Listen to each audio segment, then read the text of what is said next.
नमस्ते, welcome back in this session moon in 8th house. तो हम समझते हैं एकदम देसी भाषा में कि कोई भी कुंडली में अगर चंद्रमा जहां भी बैठता है उस जगह पर नंबर वन फ्लक्चुएशन देता है, एक बचपना देता है। खास करके हमारे बचपन के दिन भी वो बताता है कि हमारा बचपन कैसा निकला होगा। जिस भाव में चंद्रमा बैठता है वहां पे हमारा स्पेशल लगाव हो जाता है, हमारा बैकग्राउंड हमेशा उसी भाव में काम करता है। हम कहीं भी बिजी होते हैं, जहां भी हमारी कुंडली में चंद्रमा है, हमारा मन घूमकर वहीं आ जाता है जिस भाव में भी चंद्रमा बैठा हो। छठे भाव में बैठा है तो हम छोटी छोटी प्रॉब्लम्स हैंडल करने में लगे रहते हैं। आठवां भाव है बड़ी प्रॉब्लम का। अष्टम भाव कुंडली में क्या है, जैसे कि आपने देखा होगा कि अगर समुद्र में एक बहुत बड़ा आइसबर्ग हो, if assume there is a iceberg in an ocean, very small part is visible on top, that is 10%, and 90% of the big ice that is submerged in the water, that is not visible, only small part is visible। ये बात हमारी life में भी implement होती है। Okay, कैसे होती है? जितने भी कुंडली के भाव हैं, पहला दूसरा सारे भाव एक्सेप्ट 8th हाउस, आठवां भाव इतना बड़ा है, ये एक ओशन की तरह है।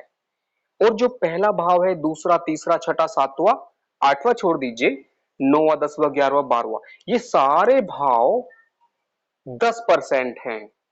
सिर्फ 10% हमारी जिंदगी के या इस सृष्टि के या इस ब्रह्मांड के। जो आठवां भाव है वो अकेला 90% होता है टोटल फैक्टर्स का। तो इतना इंपॉर्टेंट है ये आठवां भाव। आठवां भाव का मतलब क्या है? आठवें भाव का मतलब है कि बैकग्राउंड में जो भी शक्ति काम कर रही है फ्रंट पे काम करने के लिए। आप फ्रंट पे क्या है इस दुनिया के लिए? पूजा यादव जी ने कहा है ऑडियो नहीं है। ओके, आई थिंक ऑडियो होना चाहिए क्योंकि सब कुछ तो सिस्टमैटिक है। एक बार प्लीज बाकी लोग भी देखिए। अगर ऑडियो नहीं है तो मैं फिर से स्टार्ट कर सकता हूं, बट मुझे उम्मीद है कि ऑडियो तो होना चाहिए। Okay Tejal ji, voice is very clear, thank you so much. तो हम फिर से शुरू करते हैं अगेन स्ट्रेटवे। चंद्रमा अष्टम भाव का है और मैंने बताया है कि चंद्रमा का मतलब है हमारा मन। चंद्रमा का मतलब है हम इस दुनिया को, हमें जो शक्ति मिलती है हमें जिंदगी जीने के लिए, वो शक्ति हमारी जिंदगी में आने से पहले हमारे मन को मिलती है। हम जो भी कुछ करते हैं, चाहे हम स्वास्थ्य की जंग लड़ें, चाहे हम जिंदगी की किसी परेशानी की जंग लड़ें, हर जंग के लिए जो हमें ऊर्जा मिलती है वो सूर्य एनर्जी देता है। ओके, थैंक यू गीता जी। सो सूर्य जो ऊर्जा देता है वो एनर्जी हमें सबसे पहले कहाँ मिलती है? हमें चंद्रमा को मिलती है, हमारे मन को मिलती है। हमारा मन जितना मजबूत होगा, हमारा मन जितना स्टेबल होगा, मन के लिए ऐसे चंद्रमा होता है मन का कारक कुंडली में, ज्योतिष में। अगर मन को मजबूत करना है तो क्या करना चाहिए और कैसे पता चलेगा मन मजबूत है? तो नंबर वन, जिस इंसान छोटी छोटी प्रॉब्लम में मन विचलित ना हो तो समझ जाइए कि चंद्रमा बहुत अच्छा है। अगर कोई इंसान अगर जिंदगी में किसी भी सिचुएशन में बहुत जल्दी बहुत ज्यादा खुश नहीं हो जाता है, बहुत ज्यादा दुखी नहीं होना हो जाता है, मतलब फ्लक्चुएशन नहीं है उसके मन पर बहुत ज्यादा, he is very constant, like not इतना भी कांस्टेंट नहीं कि मशीन की तरह। खुश होना दुखी होना ये नेचुरल चीजें हैं, लेकिन इतना दुखी नहीं होना है कि आप डूब जाएं, इतना खुश भी नहीं होना है कि आप खुशी के मारे एकदम सब कुछ भूल जाएं। तो मेरे कहने का मतलब है कि मन को हमेशा बैलेंस बना के रखें। ओके, दूसरा, ये 2 पॉइंट हो गए। नंबर 3, अगर आपको जानना है कि चंद्रमा मजबूत कैसे हो, चंद्रमा का मतलब है आप चंद्रमा की तरह ग्रहण करें हर चीज को। हर परिस्थिति को, हर सिचुएशन को अगर आप ग्रहण करना जानते हैं, चाहे प्रॉब्लम है, चाहे अच्छा है, बुरा है, हर सिचुएशन में आप उसे रिसीव करना जानते हैं चंद्रमा की तरह। चंद्रमा क्या करता है? सूर्य से, सन से एनर्जी रिसीव करता है। तो सेम हमें भी हमारी जिंदगी में ऐसे ही होना है। हमें कैसा होना है कि सिचुएशन के हिसाब से हम हर परिस्थिति के अंदर एडजस्ट होना सीखें। चाहे कैसी भी परिस्थिति होने दो, हम अगर हर परिस्थिति में एडजस्ट होना जानते हैं तो समझ जाइए कि हमारा मन बहुत मजबूत है। चंद्रमा रिसीव करता है, ऐसे ही चंद्रमा ट्रांसमिट भी करता है। मतलब अच्छी और खराब हर तरह की ऊर्जा को वो अपने पास तक आने देता है, उसका एनालिसिस करता है और फिर लाइफ की जरूरत के अनुसार उसे भेजता है, ट्रांसमिट करता है। मेरे कहने का मतलब है आपके पास जिंदगी में प्रॉब्लम्स भी आएंगी, अच्छाई आएंगी, सब कुछ आएंगी, उन्हें आप आने दो। उसके बाद उन्हें दूसरे लोगों के पास फिल्टर करके भेजो जरूरत के हिसाब से। इसी को चंद्रमा कहते हैं, इसी को मन कहते हैं। कुंडली में मन अष्टम भाव में जिसका होगा, वहां पर बहुत अच्छे रिजल्ट क्या क्या हो सकते हैं और बहुत खराब क्या हो सकते हैं। आठवें भाव को हम मृत्यु भाव कहते हैं और मृत्यु का मतलब मृत्यु से नहीं है। मृत्यु का मतलब है असल में एक ट्रांसफॉर्मेशन, एक बहुत बड़ा बदलाव, एक पीछे की जंग, पर्दे के पीछे की जंग का नाम है अष्टम भाव। आठवां भाव होता है पर्दे के पीछे की रणनीति। आठवां भाव होता है कि अगर आपको कुछ काम कल करना है, उसकी जो आप तैयारी करेंगे ना, हो सकता है कल आपको 10 मिनट का काम हो, लेकिन उसके लिए 10 घंटे आप जो मेहनत करेंगे ना बैकग्राउंड में, वो आठवां भाव है। आप जिंदगी में समझिए किसी हेल्थ इश्यू से फाइट कर रहे हैं, तो आपका जो आठवां भाव है ना, वही आपकी असल में इम्यूनिटी है। लगन क्या है? लगन तो शरीर है, एक विजिबल पार्ट है जो दिख रहा है, लेकिन जो आपके अंदर है, जो आपकी इम्यूनिटी है, वो ताकत असली ताकत है। आपके मन की ताकत, आपके शरीर की ताकत, आपके टैलेंट की ताकत, आपके भविष्य की संभावनाएं।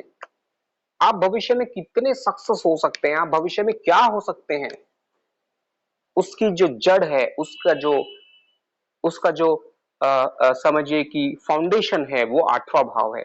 तो आठवां भाव में जब भी कोई ग्रह बैठेगा ना, वो हमेशा ना बड़ी तैयारियों में काम करेगा। अष्टम भाव में जो भी ग्रह बैठता है, वो समझिए कि वैसा है जिसे ना दिन का पता ना रात का पता, बस वो लगा है। जिस इंसान की कुंडली के आठवें भाव में कोई भी ग्रह बैठ जाए तो वो उसी इंसान की तरह बन जाता है, जैसे कि कोई इंसान एक तरह से बिना किसी सुध के, न दिन का पता ना रात का, बस खोया है उस काम में। चंद्रमा का मतलब मन। अगर मन जो है लगातार अष्टम भाव में बैठा है मन, तो समझिए कि ऐसा इंसान ना लगातार बैकग्राउंड में उसका मन हमेशा किसी ना किसी उसमें खोया हुआ है। नंबर वन, अगर वो इतना जरूरत से ज्यादा खो जाए तो उसकी लाइफ में प्रॉब्लम आ सकती है। वो वैसे ही है जैसे कि वो चल रहा है रोड पर और गाड़ी आ जाए, लेकिन उसका दिमाग खोया है कहीं और, तो एक्सीडेंट हो सकता है। इसका मतलब है बैलेंस जरूरी है। अष्टम भाव का मतलब होता है कि जो इंसान किसी भी रूप में जरूरत से ज्यादा किसी रहस्य के पीछे पड़ जाए, जरूरत से ज्यादा किसी चीज के पीछे मेहनत करे, तो जरूरत से ज्यादा अगर बैलेंस हो, मतलब एक तैयारी के साथ हो, मतलब बुध अच्छा होना चाहिए। चंद्रमा अगर अष्टम में बैठा है और बुध मजबूत बैठा है कहीं पर भी, तो ये चंद्रमा को कमजोर नहीं होने देगा। ये चंद्रमा यानी मन को हर पल संभाल कर रखेगा। जिस इंसान की कुंडली में चंद्रमा कहीं भी बैठा हो, कितना भी कमजोर हो, लेकिन अगर बुध मजबूत है, बुध चंद्रमा को सपोर्ट करता है हमेशा। बुध का मतलब है आपका मैनेजमेंट कैसा है। प्रॉब्लम आएगी, आने दो, चंद्रमा थोड़ा सा कमजोर पड़ जाएगा, कोई बात नहीं, लेकिन अगर बुध अच्छा है, बुध मतलब आपका मैनेजमेंट, आप कैसे चीजों को सिचुएशन के हिसाब से निष्कर्ष निकालते हैं, एनालिसिस करते हैं। ओके, या Anita ji, this quality can be used for researches.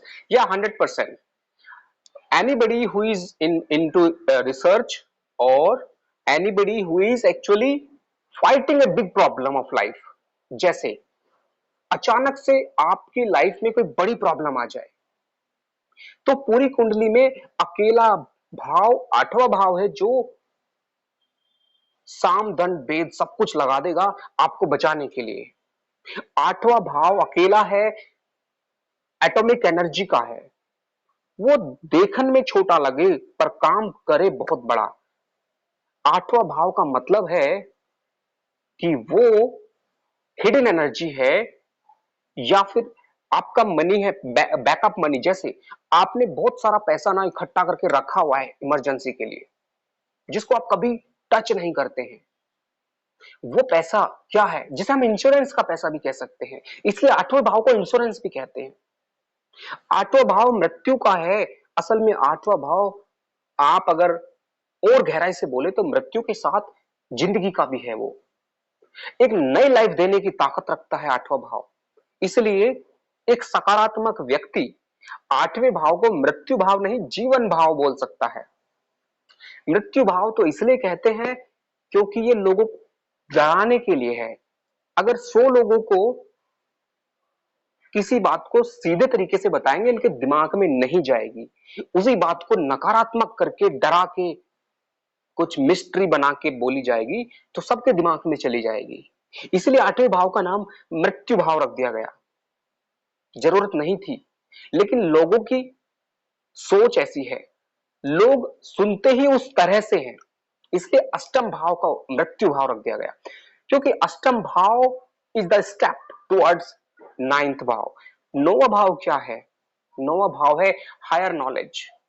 आपकी जिंदगी में किसी भी तरह की ज्ञान की जो प्राप्ति है, एक सत्य है, या फिर भविष्य क्या है, या फिर धर्म है, या फिर वट जो भी हायर लेवल है, वो नौवां भाव। अब उस नौवें भाव पे पहुंचने के लिए हमें आठवें भाव से गुजरना पड़ेगा। आठवां भाव रिसर्च का है, आठवां भाव प्रॉब्लम से निकलने का है, आठवां भाव आपके रियल टैलेंट का है, आठवां भाव आपके बैकअप मनी का है, आठवां भाव आपके समझिए कि जो भी आप इमरजेंसी ब्रेकडाउन ड्रिल्स करते हैं, like if you have any problem of life and you are how much you are ready for that financially or you or for finance, maybe because of your like talent। आप समझिए कि आप जंगल में हैं, आप suddenly ऐसी जगह पे जहां पे आपके पास कुछ भी नहीं है, your common sense will help only. तो वो कॉमन सेंस जो आएगी वो आठवें भाव से आएगी। जिस इंसान का आठवां भाव जितना पावरफुल होगा, समझ जाइए कि वो भविष्य में उतना ही अनलिमिटेड एनर्जी रखता है। आठवें भाव के एग्जांपल देता हूं। Yeah, Anita ji, very nice. You have really put up very wonderful example. Okay, really, देखिए जो सिद्धि है वो भी वही है। जब हम बहुत बड़े किसी प्रॉब्लम लाइक किसी एक सेक्रीफाइस के थ्रू गुजरते हैं, if you are passing through a big sacrifice of life. जैसे आपने देखा होगा, आप मैं एग्जांपल देता हूं, ओशो। ओशो के आठवें भाव में 4 ग्रह हैं, जहां पे शुक्र स्वग्रही है। शुक्र का मतलब है हीलिंग। शुक्र का मतलब है कि जो मृत्यु, यानी कि किसी मरे हुए इंसान को जिंदा कर दे। जिसके आठवें भाव में शुक्र स्वग्रही हो, वो इंसान ये ताकत रखता है, हीलिंग एनर्जी की, वो किसी इंसान को जिंदा कर सकता है।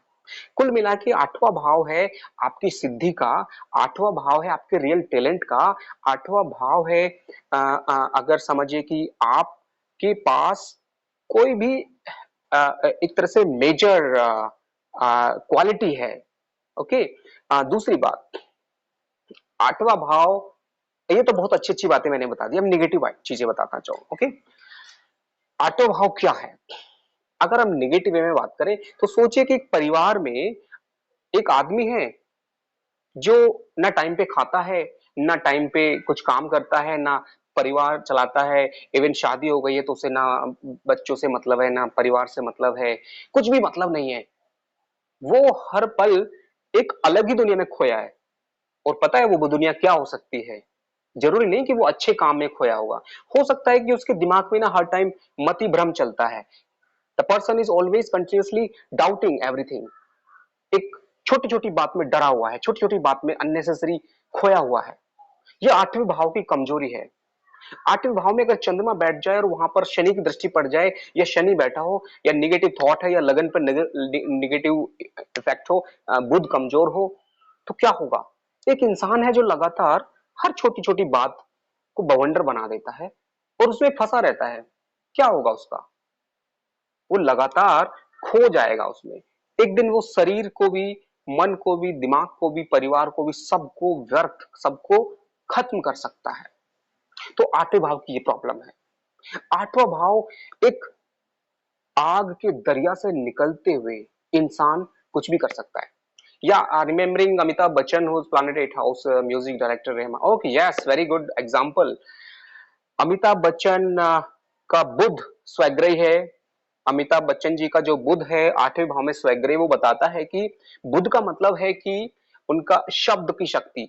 अमिताभ बच्चन के पास जो शब्द की शक्ति है, okay, and A R Rahman, ये सब जो है शब्दों की शक्ति के एक्सपर्ट है, जिनको सिद्धि बोलते हैं ना।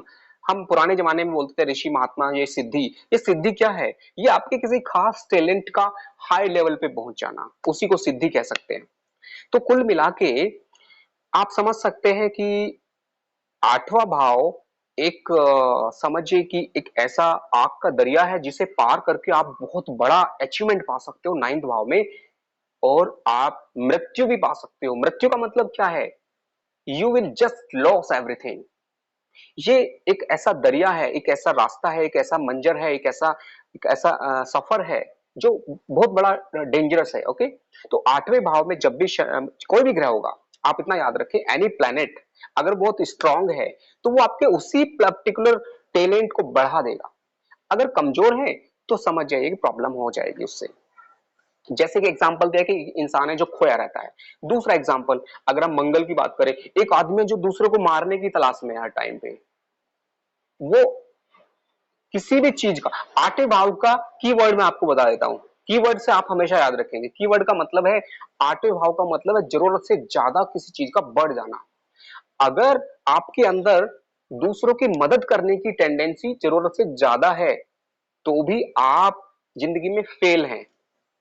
हद से ज्यादा अगर आपके अंदर कोई अच्छी बात है, हद से ज्यादा आप लोगों की मदद करते हैं, हद से ज्यादा, मतलब ऐसा कि आप सब कुछ, कलयुग में आप ये नहीं देखते कि आपको खुद को सरवाइव करने के लिए भी कुछ चाहिए, आप जरूरत से ज्यादा आप लोगों की मदद करते हैं। ये आठवें भाव का ही कमाल है। आप जरूरत से ज्यादा दूसरों के बारे में बुरा सोचते हैं, ये आठवें भाव का कमाल है। जरूरत से ज्यादा आप कुछ भी सोचते हैं, कुछ भी करते हैं, हद हद से ज्यादा अगर हम शब्द का इस्तेमाल करेंगे तो वो आठवां भाव है। ओके, आठवां भाव जो है वो मैंने बताया एटॉमिक एनर्जी का है। एक छोटा सा पार्टिकल जो होता है वो एक पूरे शहर को ब्लास्ट कर सकता है। एक बहुत बड़ा शहर एक छोटे से एटॉमिक पार्टिकल से, एक एक एटॉमिक बॉम्ब से ब्लास्ट हो सकता है।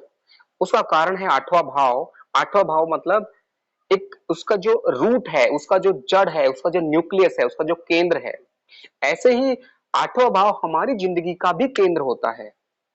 केंद्र किस तरह से है? जैसे कि एक पेड़ है, हमारा, हम खुद एक पेड़ है, लेकिन जो जड़ है, रूट है, वो आठवां भाव है।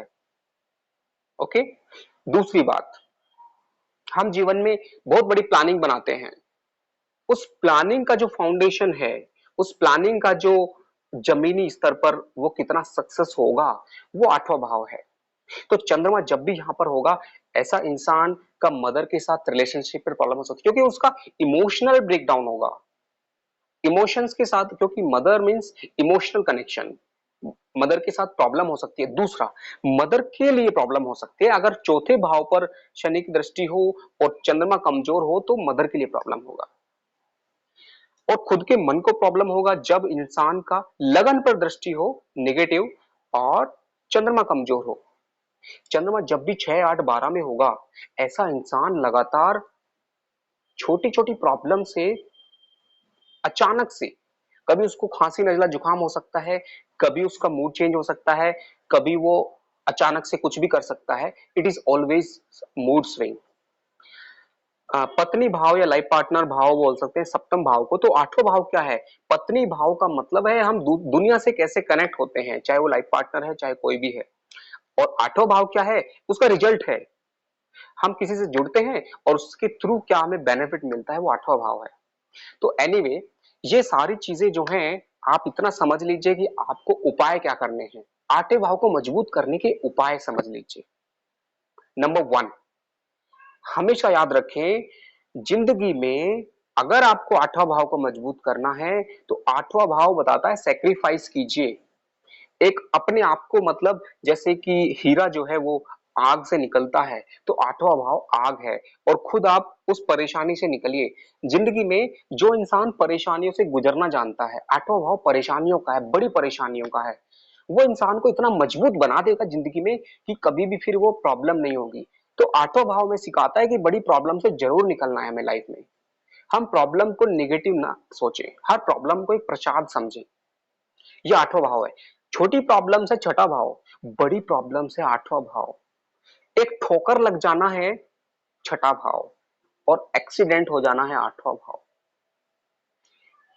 एक किसी इंसान ने कुछ बोल दिया और हमने बुरा मान लिया, वो छठा भाव है। आठवां भाव क्या है, अगर हमारा लाइफ पार्टनर या ऐसा इंसान जो हमें लगातार एक बाउंडेशन देता है, आठवां भाव एक बाउंडेशन का है। छठा भाव छोटी बाउंडेशन है, आठवां भाव बड़ी बाउंडेशन है। अगर हम प्रोफेशन में बात करें, ऐसे लोगों का प्रोफेशन जो पर्दे के पीछे काम करते हैं, जो सीक्रेट मिशन पर होते हैं, वो आठवां भाव है। किसी इंसान का आठवां भाव अच्छा है और लगन खराब है, तो वो फ्रंट में कभी भी काम नहीं कर सकता है। वो हमेशा ऐसा काम करेगा जो बैकअप में हो, जो पर्दे के पीछे हो, वो उसके लिए सूटेबल होगा। आठवां भाव मतलब सीक्रेट मिशन, खुफिया, स्पाई, या फिर कुछ भी ऐसा हो सकता है, something like that. Dangerous involvement is also there. एक इंसान है जो स्मगलिंग करता है, एक इंसान है जो कुछ भी ऐसा काम करता है जो इलीगल टाइप का बहुत बड़ा है, वो आठवें भाव से कनेक्टेड है। कोई इंसान है जो बहुत बड़ा अच्छा काम करता है, वो भी आठवें भाव से कनेक्टेड है। तो आठवें भाव को मजबूत करने के लिए आपको प्रॉब्लम से निकलना है लाइफ में। बचपन में जो निकल गए जल्दी, उनके लिए तो इजी है, उनके दिमाग में सेटिंग हो गई। आठवां भाव एक फाउंडेशन है, मजबूत हो गया वो। तो पहला उपाय प्रॉब्लम्स। दूसरा, आठवें भाव का उपाय क्या है। आठवां भाव है दूसरे भाव के सामने आपकी जो वाणी है, अगर आपके शब्द अच्छे होंगे, वही एक दिन आपको आठवें भाव के रूप में अच्छा रिजल्ट देंगे। हमेशा याद रखें, अपने शब्द बहुत ही बैलेंस करके बोलना सीखें, तो आठवां भाव मजबूत होगा। दूसरे भाव के सामने है आठवां। आप खाना, अगर आप खाने का हैबिट्स अच्छा होगा तो आपको आठवें भाव में वो मदद करेगा एक दिन, क्योंकि आप जो धीरे धीरे थोड़ा थोड़ा रोज खाते हैं, वो इकट्ठा हो जाता है आठवें भाव में। छोटे छोटे कर्म है दूसरा भाव, उन सारे कर्मों का इकट्ठा बैलेंस है आठवां भाव। इसका मतलब क्या है कि आपके छोटे छोटे कर्मों का फल आपको आठवां भाव देता है। हर इंसान को आठवें भाव से गुजरना पड़ता है। कोई इंसान जिंदगी में जब बहुत बड़ी प्रॉब्लम से गुजर रहा होता है, तो वो आठवां भाव है। और ऐसा भी हो सकता है, अगर इंसान का दूसरे भाव में उसने बहुत मेहनत की है, तो आठवें भाव की जब यात्रा करेगा, तो वही यात्रा उसकी जिंदगी की सबसे अच्छी यात्रा बन सकती है। इसलिए आठवां भाव प्रॉब्लम उन्हीं के लिए है जो लोगों ने दूसरे भाव में गलती की है। दूसरा भाव क्या है, बचपन का है। बचपन में अगर आपकी परवरिश अच्छी हुई है, संस्कार अच्छे हैं, तो आठवां भाव है संस्कारों का रिजल्ट, कॉम्प्लीमेंट है वो, एक बहुत बड़ा इफेक्ट है। इसीलिए याद रखें कि हमेशा संस्कार आने वाली पीढ़ियों के लिए काम करें, क्योंकि नौवां भाव है भविष्य की पीढ़ी। नौवां भाव जो होता है भाग्य का, भक्ति का, भविष्य का, आने वाली पीढ़ियों का भी है नौवां भाव। आप याद रखें, अगर आपने आठवें भाव पर काम किया, यानी कि बच्चों पर, भविष्य जो भविष्य को प्रभावित करने वाली चीजें हैं, वो बच्चे भी हैं, वो आपका फूड कल्चर भी है, वो आपका एनवायरमेंट भी है, वो आपके सब कुछ है। अगर आज उन पे काम करेंगे तो भविष्य में आपको रिजल्ट अच्छा मिलेगा। तो आठवें भाव का अच्छा रिजल्ट ये है। दूसरा, अष्टम भाव जो होता है वो शिव का है। शिव का मतलब होता है त्रिकालदर्शी, शिव का मतलब है जो इंसान को इतनी कॉमन सेंस इतनी ज्यादा हो कि वो जान सके भविष्य में क्या है, यानी कि भविष्य क्या है, वो नौवां भाव है जो भविष्य के एकदम नजदीक है, जिसे पता है कि सामने क्या होने वाला है।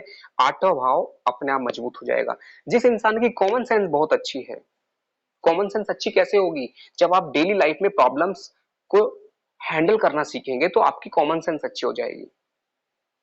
तो कुल मिला के ये बहुत प्रैक्टिकल मैंने रेमेडीज बताई है।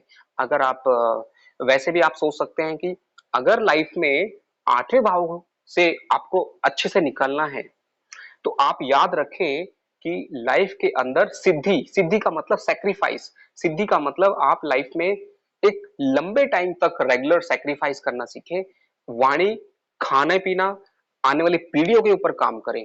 कभी भी याद रखना कि आप आज ही कुछ करें और आज ही आपको आठवें भाव का रिजल्ट मिल जाएगा, नहीं। एकदम से तुरंत रिजल्ट पहला भाव दे सकता है। आपने फटाफट मेकअप किया, वो तुरंत आपको रिजल्ट मिल जाएगा। लेकिन आठवां भाव का मतलब है लॉन्ग टर्म रिजल्ट। इंश्योरेंस, आप जब इंश्योरेंस प्लान लेते हैं, ऐसा नहीं है कि आज आपने इंश्योरेंस लिया और आज ही आपको फायदा हो जाएगा। इंश्योरेंस किसके लिए लेते हैं, आफ्टर डेथ बेनिफिट जनरली, या फिर लॉन्ग टर्म बेनिफिट। तो आठवां भाव इंश्योरेंस का है, इसलिए तो आठवां भाव का मतलब है कि भाई आप लॉन्ग टर्म प्लान इन्वेस्टमेंट कीजिए, आप म्यूचुअल फंड में इन्वेस्ट कीजिए, आप ऐसी चीज में इन्वेस्ट कीजिए जो आपको लॉन्ग टर्म बेनिफिट हो। अच्छे चीजों को सीखिए, हिडन टैलेंट का भी आठवां भाव, छोटी छोटी अच्छी आदतों को सीखिए, तो आपको जरूर आने वाले टाइम में रिजल्ट मिलेगा। तो ये मैंने एकदम प्रैक्टिकल वे में बताया है आठवें भाव को मजबूत करने का तरीका। और अगला चीज होता है कि आपको स्पिरिचुअलिटी में, आध्यात्म के रूप में आप शिव बने। शिव का मतलब है आंखें बंद करके, ये जो राहु है दोनों आंखें और केतु है आपकी थर्ड आई, यानी केतु को अगर आप मजबूत करेंगे तो अपने आप आपका आठवां भाव मजबूत हो जाएगा। या भगवान शिव का ध्यान करें, भगवान शिव से सीखें कि उनका जो चंद्रमा है वो यहाँ पर सहस्त्रार चक्र पर है, उसका मतलब हमारा मन जो है हाईएस्ट लेवल पर है। जैसे गले पे आपने देखा होगा भगवान शिव के, जैसे हम बोलते हैं नीलकंठ, मतलब गला नीले रंग का है। इसका मतलब है कि लाइफ की प्रॉब्लम्स हम आने दो, लेकिन उन्हें गले से नीचे मत उतरने दो कि खुद को नुकसान पहुंचाएं। प्रॉब्लम्स के पास रहो, you are continuously fighting the problems, but problems are not coming over to you, you are fighting at a level. एक टाइम तक आपको प्रॉब्लम को फाइट करना है। ओके, तो एनीवे आप अगर भगवान शिव की भक्ति के साथ साथ उनसे सीख कर खुद शिव बने, जैसे भगवान श्री कृष्ण हैं, बांसुरी भी वो बजाते हैं। इसका मतलब क्या है कि अगर आपके पास अट्रैक्शन पावर है, अट्रैक्शन मतलब आपको कुछ ऐसा कला होना चाहिए जो आप दूसरों को अट्रैक्ट कर पाए, ये भगवान कृष्ण से सीख सकते हैं, भगवान राम से बहुत कुछ सीख सकते हैं। कुल मिला के आप हमेशा याद रखें। Ji Raj Munjal, yes please. So these are something, and time is over now, and next few seconds are remaining. So whatever questions you have, you can send me in the WhatsApp. Okay, I had Chandra with Ketu in 8th house. Yeah, okay. This last question I am going replying, and yeah, Chandra Ketu. Ketu का मतलब है like it is you know that speed 4 times. Ketu means you are lost something else which is not visible for others. चंद्रमा जब केतु के साथ होगा तो इंसान इस तरह से होगा। Okay, negative thoughts and all these things. Okay, so अभी के लिए इतना ही। Thank you so much, time is over now, and will meet again in the next session with moon in 9th house with simplest way. Okay, namaste.